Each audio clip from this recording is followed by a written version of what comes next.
नमस्कार। एक ऐसा आदमी जिसका नाम सुनते ही दुश्मन का खून सूख जाता है और जिसके काम की कहानियां देश के आम इंसान तक कभी पूरी तरह पहुंची ही नहीं, और आज मैं उस कहानी को बहुत प्राउडली आप तक लेके आया हूं। क्या आप इमेजिन कर सकते हो कि कोई इंसान सिर्फ 3 फोन कॉल्स में पाकिस्तान को घुटनों पर ला सकता है? क्या कोई बिना किसी हथियार के दुश्मन के न्यूक्लियर प्रोग्राम के अंदर घुस सकता है? कभी पाकिस्तानी भिखारी बनकर न्यूक्लियर सीक्रेट्स चुराए और पाकिस्तान को पता तक नहीं चला? कभी गोल्डन टेम्पल के अंदर हफ्तों तक आतंकवादियों के साथ खाना खाया और वो नहीं जानते थे कि उनके बीच एक इंडियन जासूस बैठा है? कुछ लोग समझ ही गए होंगे, मैं बात कर रहा हूं इंडिया के current national security adviser mister Ajit Kumar Doval की। ये वो शख्सियत हैं जिसके नाम से पाकिस्तान की इंटेलिजेंस एजेंसीज आज भी थर-थर कांपती है, जिसे चाइना भी अपना सबसे खतरनाक दुश्मन मानता है और जिसे सारी दुनिया मॉडर्न चाणक्य का दर्जा देती है। आज भी जब अजीत डोवाल किसी इंटरनेशनल मीटिंग में एंटर करते हैं तो विरोधी देशों के रिप्रेजेंटेटिव्स अपनी सिक्योरिटी दोबारा चेक करने लगते हैं। क्यों?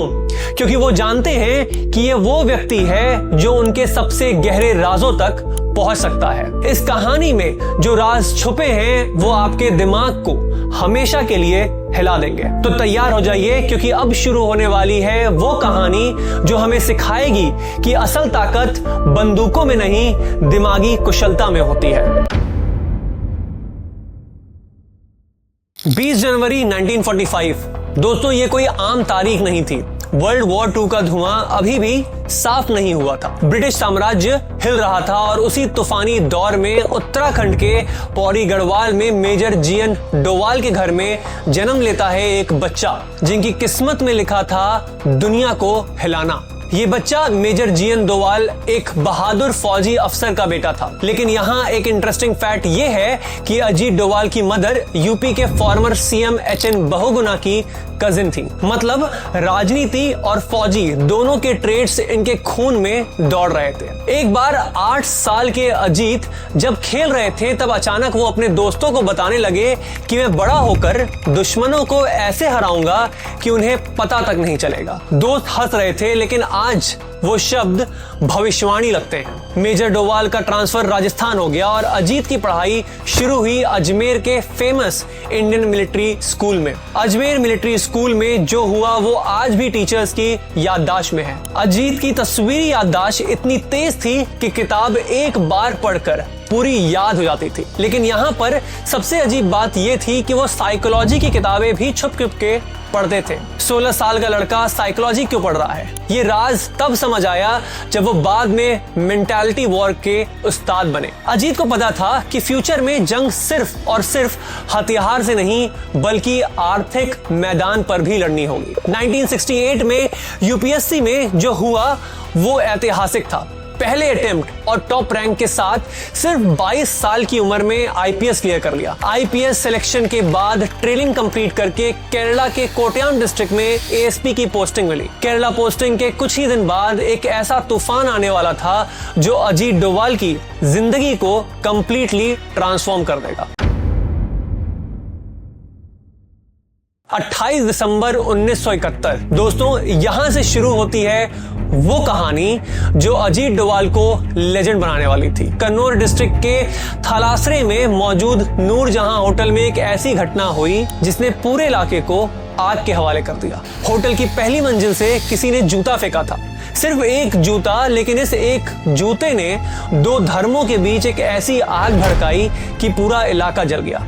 ये कोई सामान्य राइट्स नहीं था, ये था एक कैलकुलेटेड कॉन्स्पिरेसी। पुलिस तक उस इलाके में जाने से डरने लगी। कंप्लीट लॉलेसनेस की स्थिति थी। कांग्रेस की सरकार थी, होम मिनिस्टर के करुणाकरण पर भारी दबाव था। तब किसी सीनियर ऑफिसर ने मिस्टीरियस तरीके से कहा एक यंग एएसपी है कोट्याम में, शायद वो कुछ कर सके। कैसे पता था उसे कि अजीत डोवाल डिफरेंट है? 2 जनवरी 1972 को जब अजीत डोवाल थलासरे पहुंचे तो जो हुआ वो आज भी गवाहों के रोंगटे खड़े कर देता है। अजीत डोवाल का अप्रोच बिल्कुल अलग था। पता लगाया कि राइट्स का असली कोऑर्डिनेशन हो कहां से रहा है। फिर जो मास्टर स्ट्रोक किया वो इनक्रेडिबल था। दोनों कम्युनिटीज के लीडर्स को सेपरेटली आइडेंटिफाई किया, उनसे डायरेक्ट बात की, फोर्स नहीं किया, नेगोशिएशन किया। अजीत डोभाल को पता चल गया कि असली प्रॉब्लम स्टोलन प्रॉपर्टी की है। लोगों का गुस्सा इसलिए था कि उनका सामान लूटा गया था, तो उन्होंने सिस्टमेटिक अप्रोच अपनाया, सारा लूटा हुआ सामान रिट्रीव किया और वापस दिलवाया। रिजल्ट क्या हुआ? जो रायट्स दिनों से चल रहे थे वो एक हफ्ते में बिना किसी वायलेंस के खत्म हो गया। फॉर्मर डीजीपी अलेक्जेंडर जैकब ने इस पर डिटेल रिपोर्ट बनाई, जिसमें अजीत डोभाल की स्ट्रेटेजी की पूरी प्रशंसा की गई। इस सक्सेस की खबर दिल्ली तक पहुंची, पीएम इंदिरा गांधी तक इसकी चर्चा हुई। With in few months Ajit Doval को केरला से दिल्ली बुलाया गया। मिड 1972 में उन्हें इंटेलिजेंस ब्यूरो के डायरेक्ट ऑपरेशन विंग में इंक्लूड कर दिया गया। यहीं से अजीत डोभाल की एंट्री हुई जासूसी की दुनिया में। सेम ईयर उनकी शादी भी हुई और बाद में 2 बेटे हुए, विवेक डोभाल और शौर्य डोभाल।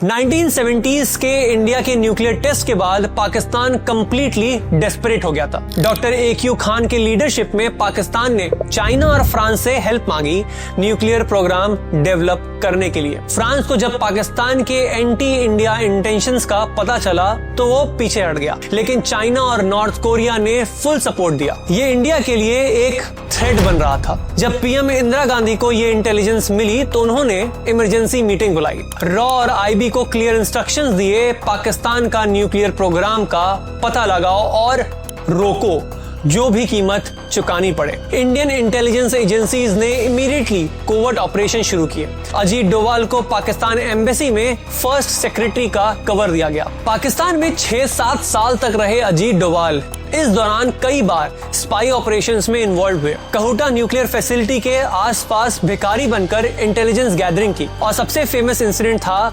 बार्बर शॉप का। न्यूक्लियर फैसिलिटी के साइंटिस्ट जहां बाल कटवाने जाते थे, वहां अजीत डोभाल कस्टमर बनकर जाते थे और सीक्रेटली हेयर सैंपल्स कलेक्ट करते थे।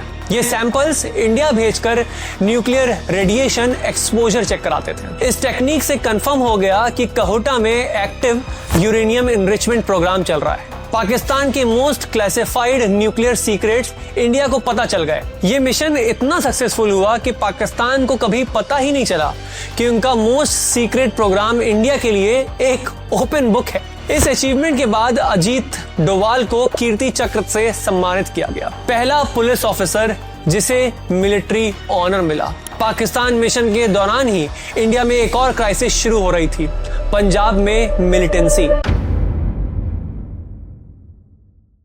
1988 गोल्डन टेम्पल में फिर से मिलिटेंट्स का कब्जा हो गया था। Khalistani commando force, Bhindranwale tiger force, Babbar Khalsa के मिलिटेंट्स रूम नंबर 14 में बैठे थे। पीएम राजीव गांधी के लिए ये एक नाइटमेयर था। ऑपरेशन ब्लू स्टार के बाद सिचुएशन को देखते हुए सरकार नहीं चाहती थी कि वो फिर से टेंपल के अंदर मिलिट्री एक्शन ले। पब्लिक सेंटिमेंट्स के साथ साथ इंटरनेशनल इमेज का भी क्वेश्चन था। क्लियर इंस्ट्रक्शंस थे, मिलिटेंट्स को बाहर निकालना है, लेकिन कोई भी टेंपल के अंदर नहीं जाएगा, कोई अटैक नहीं करेगा। इस डेलिकेट ऑपरेशन की कमांड दी गई KPS गिल और अजीत डोभाल को। ऑपरेशन का नाम रखा गया ब्लैक थंडर। अजीत डोभाल का अप्रोच रिवोल्यूशनरी था। पहले रिक्शा ड्राइवर का रूप अपनाया और गोल्डन टेंपल के आसपास रेकी करने लगे, कंप्लीट एरिया की मैपिंग। लेकिन जल्द ही रियलाइज हुआ कि बिना टेंपल के अंदर गए मिशन कंप्लीट नहीं हो सकता। Accurate positions, exact numbers, weapons details, ये सब इनसाइड इंफॉर्मेशन के बिना इम्पॉसिबल था। पाकिस्तान में सालों बिताने के बाद अजीत डोभाल की उर्दू और पंजाबी एक्सेंट परफेक्ट हो गई थी। उन्होंने डिसाइड किया कि टेंपल के अंदर जाकर मिलिटेंट्स को कन्विंस करना होगा कि वो पाकिस्तान ISI से भेजे गए हैं। ये प्लान इतना रिस्की था कि अगर कवर ब्लो हो जाता तो उनका डेथ कंफर्म था, लेकिन नेशनल सिक्योरिटी के लिए ये रिस्क लेना जरूरी था। अजीत डोभाल ने मिलिटेंट से कांटेक्ट किया और सक्सेसफुली कन्विंस किया कि वो ISI एजेंट है जो उनकी हेल्प करने आया है। मिलिटेंट्स को लगा कि उन्हें पाकिस्तान से बैकअप मिल गया है। मंदिर के अंदर फ्रीली आना जाना शुरू हो गया। मिलिटेंट्स के साथ बैठकी की, उनके प्लान्स में पार्टिसिपेट किया और साथ ही साथ कंप्लीट इंटेलिजेंस गैदर की। अजीत डोवाल ने एनएसजी टीम को एग्जैक्ट पोजीशंस, मिलिटेंट्स की संख्या, वेपन्स डिटेल्स, लीडरशिप हायरार्की, सब कुछ डिटेल्स में बताया। परफेक्ट प्लानिंग की गई, साइकोलॉजिकल वॉरफेयर भी चलाई गई, पानी और बिजली काट दी गई। गर्मी का मौसम था, अंदर अनबेरेबल कंडीशंस थे। प्लान था कि पानी के लिए बाहर आएंगे तो टारगेट करेंगे। 15 मई को मिलिटेंट्स का टॉप कमांडर जगीर सिंह पानी पीने के लिए बाहर आया और स्नाइपर ने एक्यूरेटली टारगेट किया। लीडर की डेथ से मिलिटेंट्स का मोराल कंप्लीटली खत्म हो गया। अब अजीत डोवाल ने अंदर जाकर साइकोलॉजिकल मैनिपुलेशन की, मिलिटेंट्स को कन्विंस किया कि अब सरेंडर करना ही बेस्ट ऑप्शन है, बाहर निकलने के बाद फ्यूचर प्लानिंग भी कर सकते हैं। इस लॉजिक से उन्हें कन्विंस किया। 18 मई को सभी मिलिटेंट्स ने पीसफुली सरेंडर कर दिया, बिना किसी वेपन यूज किए। प्योर साइकोलॉजिकल वॉरफेयर से इतने सारे ट्रेंड मिलिटेंट्स को सरेंडर कराना, ये इंक्रेडिबल अचीवमेंट थी। ऑपरेशन ब्लैक थंडर की सक्सेस के बाद 1992 में अजीत डोवाल को लंदन एम्बेसी में पोस्टिंग मिली। लंदन पोस्टिंग के दौरान इंडिया में पॉलिटिकल चेंजेस हो रहे थे। 1998 में बीजेपी की सरकार आ गई और 1999 में एक ऐसा इंसिडेंट हुआ जिसने पूरे देश को हिला के रख दिया, IC-814 हाईजैकिंग। इस क्राइसिस को हैंडल करने के लिए फिर से जरूरत थी अजीत डोवाल की एक्सपर्टीज की। 24 दिसंबर 1999 इंडियन एयरलाइंस की फ्लाइट IC-814 नेपाल के काठमांडू से दिल्ली जा रही थी। 170 से 180 पैसेंजर्स ऑन बोर्ड थे, लेकिन इंडियन एयर स्पेस पे एंटर करते ही हरकत उल मुजाहिदीन के 5 पाकिस्तानी टेररिस्ट ने प्लेन को हाईजैक कर लिया। टेररिस्ट का इनिशियल प्लान था प्लेन को पाकिस्तान ले जाना, लेकिन पायलट ने फ्यूल शॉर्टेज का एक्सक्यूज दिया। पहली लैंडिंग अमृतसर में हुई रिफ्यूलिंग के लिए, फिर पाकिस्तान, फिर दुबई और फाइनली 25 दिसंबर को अफगानिस्तान के कांधार एयरपोर्ट पर। इंडियन गवर्नमेंट के लिए ये एक क्राइसिस था। 180 इनोसेंट लाइव्स स्टेक्स पर थे, इंटरनेशनल प्रेशर था और टेररिस्ट के डिमांड्स इम्पॉसिबल थे। जैसे ही सिचुएशन क्लियर हुई, इंडियन एम्बेसी इस्लामाबाद के ऑफिसर AR घनश्याम को कंधार भेजा गया ग्राउंड सिचुएशन एसेस करने के लिए। टेररिस्ट ने डिमांड किया कि इंडियन नेगोशिएशन टीम भेजे तो हम अपनी कंडीशन बताएंगे। AR घनश्याम की रिपोर्ट के बाद इंडियन गवर्नमेंट ने इमीडिएटली 7 मेंबर की नेगोशिएशन टीम बनाई। अजीत डोवाल को डेलिबरेटली इस टीम में इंक्लूड किया गया। क्यों? 2 मेन रीजन थे। पहला, 1971 से 1999 तक अजीत डोवाल ने 15 से ज्यादा हाईजैकिंग केसेस में सक्सेसफुली नेगोशिएशन हैंडल की थी। दूसरा, गवर्नमेंट का कंप्लीट ट्रस्ट था कि अगर कोई इस इम्पॉसिबल सिचुएशन को हैंडल कर सकता है तो वो सिर्फ और सिर्फ अजीत डोवाल है। कांधार पहुंचकर नेगोशिएशन शुरू हुई। टेररिस्ट ने अपनी डिमांड्स पेपर पर लिखकर प्लेन से बाहर फेंक दिया। उस पेपर पर लिखा था 155 पाकिस्तानी और कश्मीरी प्रिजनर्स को इमीडिएट रिलीज किया जाए, $10 मिलियन कैश पेमेंट, मौलाना मसूद अजहर की रिलीज जो बाद में जैश-ए मोहम्मद का फाउंडर बन गया। ये डिमांड्स कंप्लीटली अनएक्सेप्टेबल थी, लेकिन 180 इनोसेंट लाइफ को कंसिडर करते हुए नेगोशिएशन कंटिन्यू करना पड़ा। अजीत डोवाल ने साइकोलॉजिकल वॉरफेयर की टेक्निक अप्लाई की। कई दिन तक नेगोशिएशंस के बाद मास्टर स्ट्रोक आया। Initial demand 155 prisoners plus $10 million से नेगोशिएट होकर फाइनल डील में सिर्फ 3 प्रिजनर्स को रिलीज किया गया। फाइनल डील में रिलीज हुए सिर्फ 3 टेररिस्ट, मौलाना मसूद अजहर, उमर सईद शेख और मुश्ताक अहमद जरगर। बाकी 152 की डिमांड कंप्लीटली ड्रॉप की गई। 31 दिसंबर 1999 को फाइनली सभी पैसेंजर्स सेफली इंडिया वापस आ गए। IC-814 नेगोशिएशंस की सक्सेस के बाद अजीत डोवाल की रेपुटेशन ग्लोबली एस्टेब्लिश हो गई। अब वो सिर्फ इंडिया के लिए नहीं बल्कि इंटरनेशनल कम्युनिटी के लिए भी मोस्ट ट्रस्टेड नेगोशिएटर बन गए थे। 2005 में 37 साल की सर्विस के बाद IB डायरेक्टर के पोस्ट से रिटायरमेंट हुई। रिटायरमेंट के बाद सभी को लगा अब अजीत डोवाल का ऑपरेशनल करियर एंड हो गया है, लेकिन 2014 में जो अपॉइंटमेंट हुई उसने साबित कर दिया कि असली गेम अभी शुरू होने वाली थी। 30 मई 2014 पीएम नरेंद्र मोदी की नई गवर्नमेंट ने अजीत डोवाल को इंडिया का 5th national security adviser appoint किया। कैबिनेट रैंक मिनिस्टर का स्टेटस मिला। 69 साल की एज में नया चैप्टर शुरू हुआ। पहला मेजर टेस्ट तुरंत आ गया। इराक में आईसिस ने 46 इंडियन नर्सेस को किडनैप कर लिया था। इंटरनेशनल कम्युनिटी हेल्पलेस थी।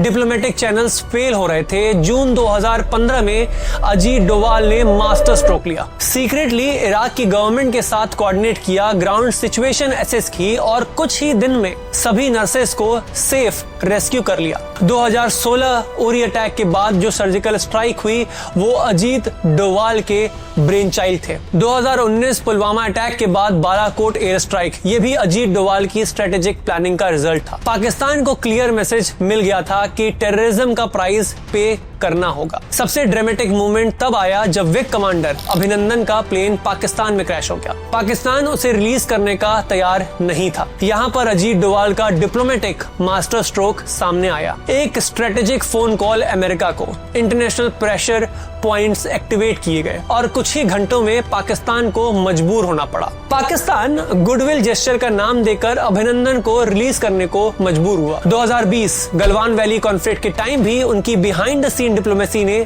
मेजर वॉर को प्रिवेंट किया। चाइना के साथ डेलिकेट बैलेंस मेंटेन करते हुए इंडियन इंटरेस्ट को प्रोटेक्ट किया। आज 77 साल की एज में जब भी अजीत डोवाल इंटरनेशनल समिट्स में पार्टिसिपेट करते हैं तो अपोजिंग कंट्रीज के रिप्रेजेंटेटिव एक्स्ट्रा कॉशियस रहते हैं।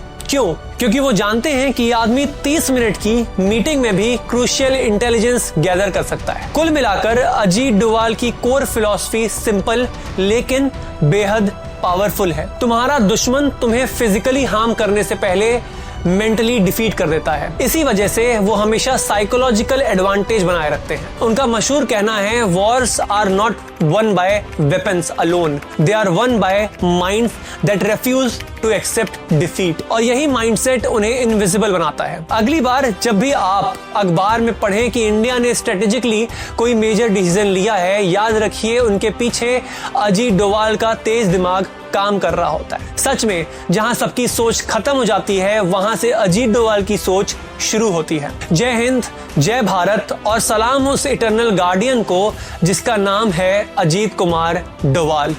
जय हिंद।